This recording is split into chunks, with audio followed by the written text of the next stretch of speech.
Let's update you on this key meeting that's been going on in Vilnius with the NATO chief Jens Stoltenberg striking a defiant note during the news conference with President Zelensky, telling reporters Ukraine was closer than ever to NATO membership and that Moscow does not get to decide who is in that alliance. This comes a day after the Ukrainian president criticised NATO's apparent reluctance to set a timeline for his country's accession to the alliance, but struck a more conciliatory tone, saying he understands why Ukraine couldn't become a member whilst a war is raging within its borders. But how will all of this be going down in Moscow?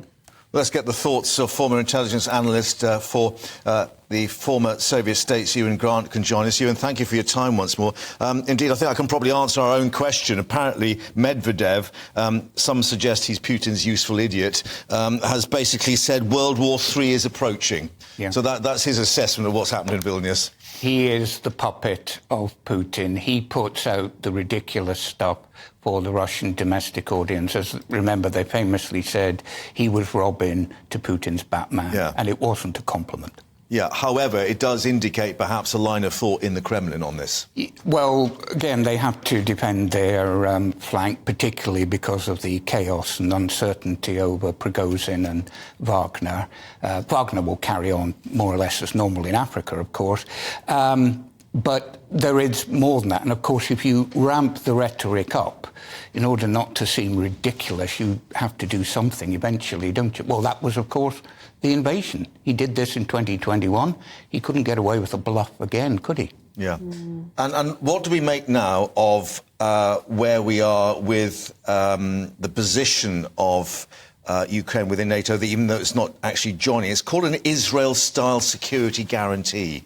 No one's quite sure about what that's going to mean if, obviously, the push comes to shove. Yes, indeed, because, of course, the crucial difference has been pointed out with Israel and its adversaries is that at the moment it has the nuclear bomb and they don't.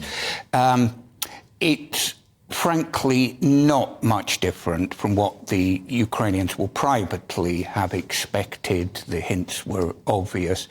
It is more than just words, though, because ultimately when push comes to shove in the Middle East, if Israel were to disappear, then that, of course, is another example of the end of the Western order. And Ukraine is not far off that situation as well. So privately, the Ukrainians won't be too upset. The devil will be in the detail. And what about the issue of cluster bombs, which the US is going to supply to Ukraine? The Kremlin have said they will respond if Ukraine uses cluster bombs. Yeah, that is very clever on their part, because it will win over some of the more naive and single-minded people who say good and bad. I think they're setting up to create an alibi. They will say there's been a use, and they might do a false flag, of course. We've been hearing an awful lot about false flags, haven't we? And then they will accelerate with more missile strikes, or even conceivably deniable asymmetric attacks, more cyber, more serious cyber, including on the West, and cables, pipelines and internet cables. But, of course, the point is their denials that they have been using them are not worth a piece of paper.